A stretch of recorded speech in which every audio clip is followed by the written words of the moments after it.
on a magic trip. And you might wonder what a magic trip is. It's when you intend to be of service and attune to specific frequencies to bring them in, to come into synchronicity and flow. And it's incredible how we can just tweak the tiniest bit with our intention. And through that intention, everything just is magnetized toward us and we move into that synchronistic magic. So I'm in that synchronistic magic, and with that, there is this deep reminding that it's so valuable and important to let go and to surrender because often we have an intent or an idea of how things should be, and they don't necessarily show up that way. And today I was supposed to go to Chichen Itza, and I was so excited, and I really just wasn't feeling well, and I gave myself permission to just rest today and take in this frequency here. But the prophecies of the indigenous ones through cultures around the world have been talking about this time that we're in right now. And it's here. So I've been doing this work for a long time, and I know I often say that. And I guess the reason I mention that is because when I started to channel back in the late 80s during the harmonic convergence, Raphael spoke over and over about this moment, right, that would happen. And this is the moment. And this is not to scare anybody because this is a beautiful moment, but it's intense. It's super intense. And I know a lot of people are feeling a lot of anxiety and a lot of fear, and I get that, right? It can be overwhelming. The energies are very volatile, very chaotic. There's a lot of drama, and that chaotic, volatile energy that is being expressed on the top of the planet, right, in many different sectors, is also occurring deep in the womb of Mother Earth too. I wouldn't be surprised if we have some pretty intense earthquakes coming. And it's just that we have to remember that the earth is always mirroring our frequency and is always speaking to us. And I think we've deeply lost sight of our attunement and our connection to the great Mother Earth. And I've been to Mexico many times, of course, but being here this time, there's something different for me. And I think what it is just looking into the eyes and the souls of so many beautiful beings who are so connected to the earth, so grounded, so authentic, so kind, so genuine, so heart opened. And it's just been really, really, really, really beautiful. And, you know, these ancient cultures, whether it be the Hopis or it be the Mayans or it be the Aborigines, have so much to share with us. And all of these prophecies that have told us about this time that we're in right now remind us that we have to return to our roots. We have to get back into the cycle and attune to the stars again, right? Attune to, yesterday I got to go into the womb of the earth, literally. I went into a cenote that was underground. We were in a dark cave. We turned out the flashlight. I mean, there is not, you can't see your hand, nothing in front of you. You're just in that silence, in that womb space. And we don't get to do that because we're just so busy all the time and we're just trying to get to the next thing, or at least it's been my experience, in rushing and hurrying and another thing and another thing and another thing. And sometimes it's not until we take a moment to just step back and decompress that we might even realize how deeply exhausted we are and how much we need to recalibrate to the cycles of the planet. And so 2025 is probably the most important year of our lifetime. And we're starting to feel things rev up, and it's going to accelerate. And the energy is going to accelerate, and the drama and the chaos and the turbulence is going to accelerate. But simultaneously, there's going to be this shift in our awareness, this awakening of connecting again and looking at each other and stopping. Like I was having breakfast this morning by myself, and this beautiful Japanese man and his wife were sitting next to me, and they had lent us something synchronistically and magical yesterday. And then he said, sit down with me. And, you know, we just shared some food, even though I was full, and he showed me some photos of his place in Japan. And there was such gentleness and simplicity and beauty. And I think that that doesn't happen that much where I live at home. It's like, go, go, go. Oh, even people, you know, oh, hi. Like, we're always in a hurry trying to get somewhere. Where are we all trying to get? And so there's been a lot of reflection for me being here. And Debashri went off to Chichen Itza. I couldn't go, and there were some shamans, and they're sending roots back for me to feel better. But there's just this purity, this sweetness. And so we're working with the energy of time and the choice point that's going to come up. So I don't know. I'm not, although I can channel and I've been doing this work a long time, and I sense and feel huge shifts coming, especially in the spring, March, April, like shifts like nothing before, and many more throughout the year. We're being asked in this time to ground, to connect to the earth, to stay centered, to not get caught up in the fear, to not be on our black box all the time, meaning our phone and computer, etc., to get outside, to be in nature, to not get caught in narratives and the whirlwind of things, because they're going to be coming in so fast and so much that it's going to be so overwhelming to the nervous system. And in addition to that, we're receiving so many codes, the plasmic energy that's coming from the solar flares, coming from the suns. The Mayans are the king of the sun, right? The calendar of the sun. And as this energy is coming into us right now, and we're experiencing it, it can be really, really overwhelming. And so we have to take time to drink a ton of water, to integrate the codes, the plasmic, the light, the structured water, to go into silence, stillness, to be in the dark, to simplify. And so if you feel like, oh, but that's great, you're saying that, or you're like sitting some beautiful spot in the Yucatan, trust me, I don't know if I'm a workaholic, but I work a lot, and I'm busy, busy, busy, busy, busy. And it's not until I just got here and just took a minute, I was like, oh. And in my mind, I'm like, oh, but I can't take time off, and I have to do this, and I have to do that. But I can. And so I think we're in this mindset that sometimes we forget that there's way more space if we want to create it, if we let go of some of this denser energy and even the material world and that realm, right? Because in the end, it doesn't matter. What matters is our consciousness, our frequency, the love that we have. And so we're going to be asked over and over and over as things continue to arise and come into our awareness. We might feel anxiety and overwhelm and stress, but what I'm really asking you to do is just say, what would love do here? What would love do for yourself? Like what would love did for myself today was let me just stay back at the room and take a minute. What would love do when I see headlines of certain things that are heartbreaking? It would do whatever I can to help those people that are in dire straits in any way that I can. And if I can't, then to let go of it, not feed it, not give it energy, not talk about it. And I even noticed, like, we were at a pyramid at Ekbaland a couple days ago, and there a fight broke out, and the energy was intense and chaotic. And even a couple years ago, I might have wanted to go over and ask the people who were gathered what happened and what was going on. And I was just like witnessing it, watching it, stepping back, moving on with my day. And that's what we're being asked to do as the chaos comes. And so that was like an actual physical fight of people, right? We can delve into the drama and be curious and tap in what's happening and why and get all crazed about it. But then we're tuning to that frequency. We're giving our power to that frequency. Or we can turn somewhere else and I can see the beautiful light and the energy and the shamans. And they were doing this incredible ceremony and bring my energy there. And so that's what's going to keep happening is the energies will continue to intensify, intensify, intensify. And you're going to either drop into the chaos and be really focused on it and in a way feel helpless and filled with anxiety and stress, or you're going to say, okay, I'm going to turn my attention somewhere else. And that's what we're being asked to do.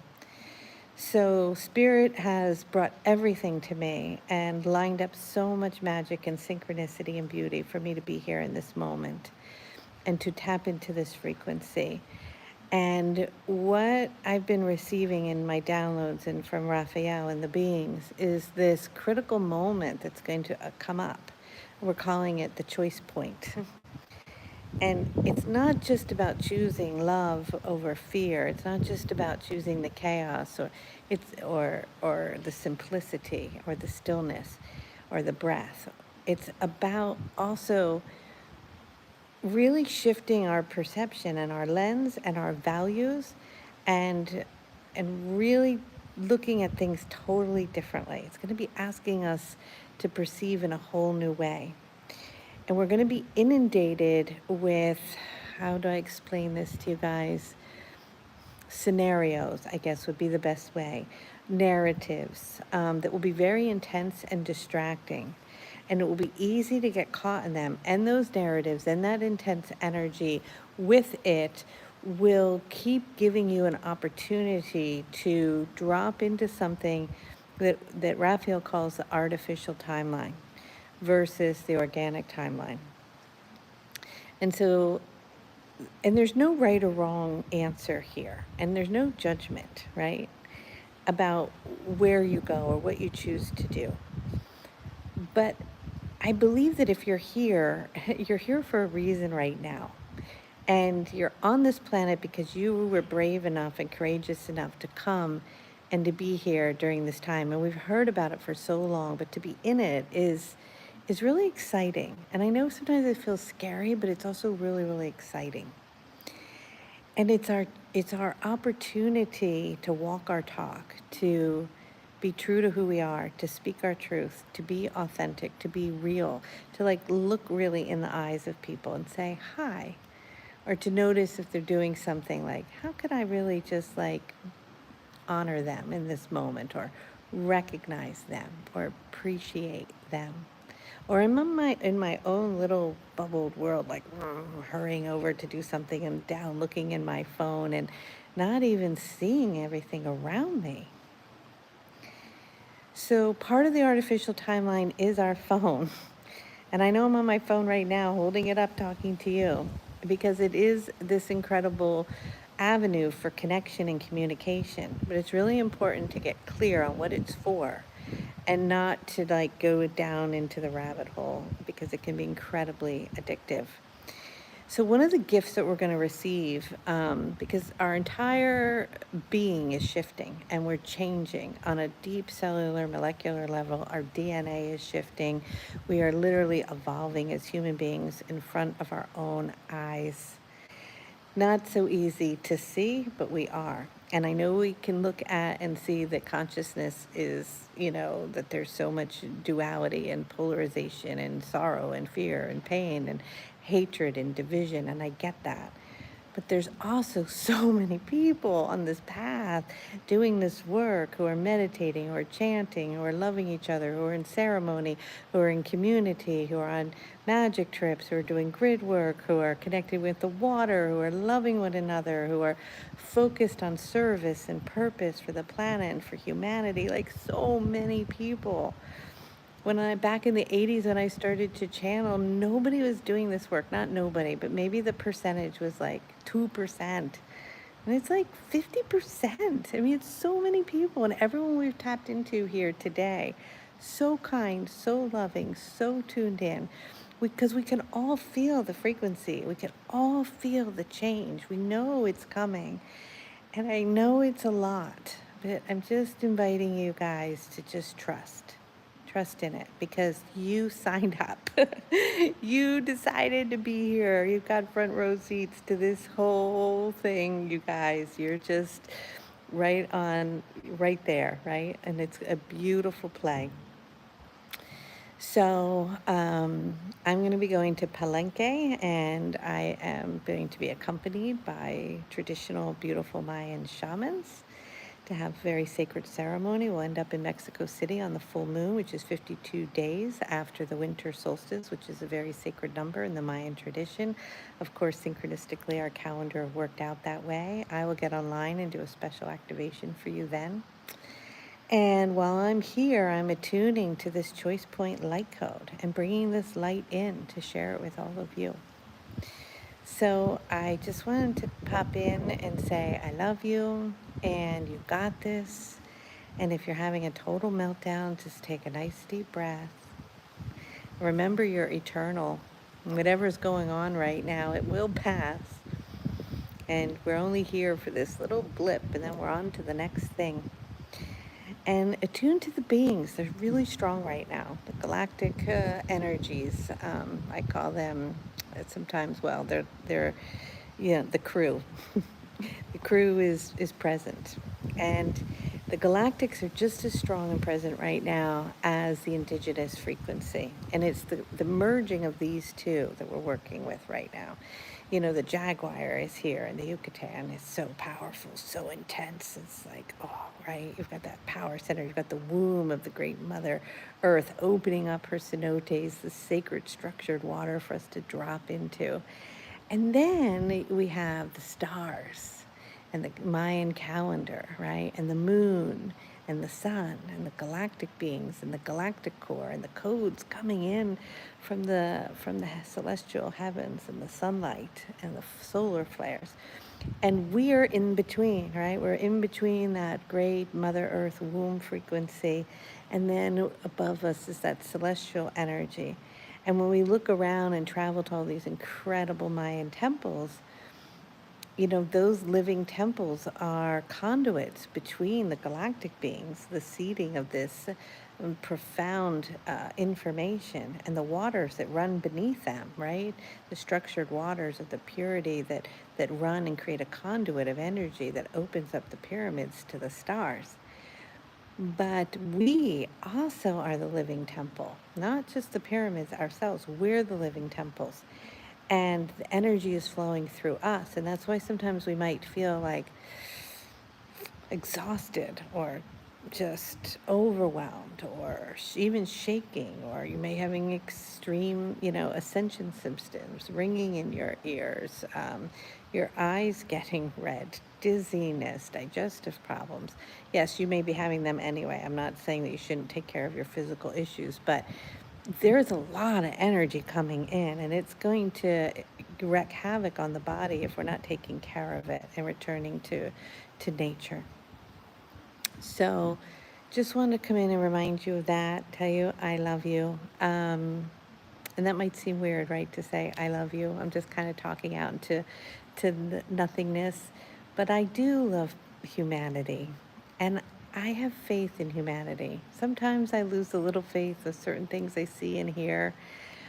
But mostly, while I've been here, the people, so genuine, so loving, such faith in humanity, so kind, so down to earth, so authentic. I was talking with this young man yesterday, and he was saying, you know, somebody might be rich with a Ferrari, but I'm rich with my feet because my feet are strong and healthy and they carry me where I need to go. And then he did this incredible ceremony of bringing the fire into the cenote, to the underground river, and this energy was so kind and loving. And at the end, we're like, what do we owe you? And he was like, whatever your heart feels is right. It was so beautiful, just so beautiful. So it's that energy that we're being asked to tap back into, that realness, like walking by and just sitting down with a stranger at the table and looking at their pictures, taking in the beauty of it without having to feel like that's weird, or I'm in a hurry, or why is he showing me his pictures? Or, no, it's okay. Gentleness. And not to be down on Americans, I'm American. But I think that in our culture, it's so intense, so prevalent. The frequency of this, like, just forgetting to smile sometimes. Just lift our head up and say hi. Okay. Anyway, that's all I got for today. So I'll see you guys soon. And the choice point light code. And I hate that, you know, like I hate to share stuff and then be like, and this thing that I'm doing and selling is blah, blah, blah. Because I am selling it because there's an exchange of energy, but I also want you to know that I would be doing it anyway. And I know I've said that before, but I just want that to be clear with people. It's really my life's work. And I know that it's valuable and it helps people a lot.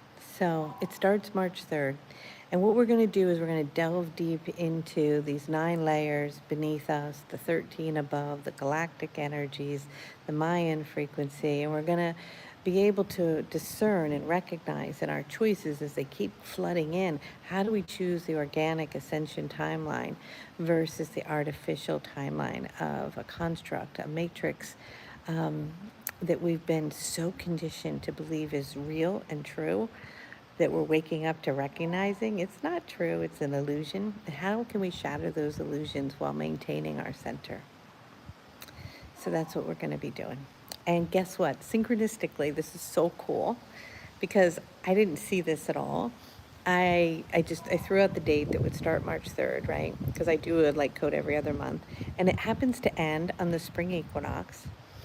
And the guides came in last night and told me this magic egg that I've carried all over the world for 30 years. And that's not the one I have now with me, because that's been dropped in the Arctic during the winter solstice. But we have other eggs that have been carried around that are holding the codes, right?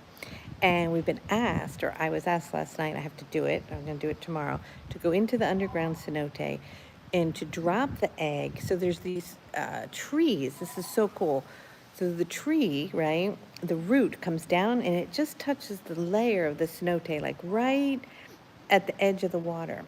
And when you look at it, it goes up and it feeds dozens and dozens of trees above. Anyway, so Raphael was like, okay, you're going to drop the egg in this womb space, right, underneath. And the energy from the codes are going to go up into the roots and are going to spread through the mycelium, through the earth.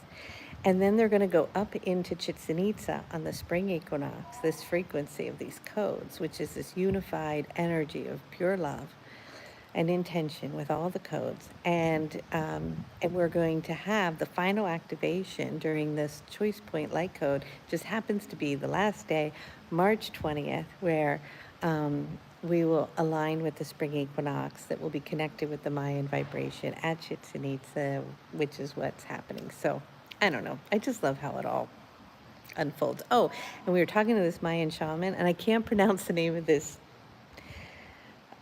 sacred site.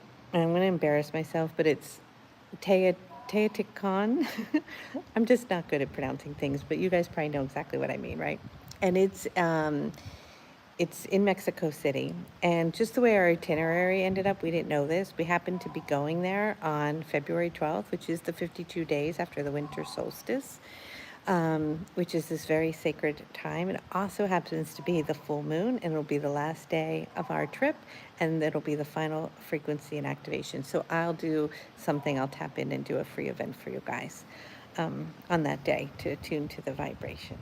All right. Well, I love you and thank you for everything. If you want to join our spiritual community, we are a bunch of love bugs who connect and communicate and share with each other all the time. And the light code begins March 3rd, and I'll have somebody put a link below this video so you can register. Okay, I love you. And somebody said here, you're so pretty, which is so sweet because I had to have on my bathing suit yesterday. And I'm 57 years old and I mean, my face can be sometimes sweet and pretty, but I'm very overweight. And I was so embarrassed when we took the pictures. And then I was like, you know what? It just doesn't matter. It's okay. It just doesn't matter. Just need to all be free and just love ourselves for who we are. And if we have rolls of fat and cellulite on our legs, it's just the way it is. It's okay. It's also part of the choice point, right? Just to like accept ourselves, how we are. So I'm gonna take off my swim thing, go swimming and feel free in my body, not care what anybody thinks, and wait for Debashri to get back from Chichen Itza. I can't wait to hear all the magic she had while I took a rest day. And I'll see you guys soon, okay? Take care. Bye.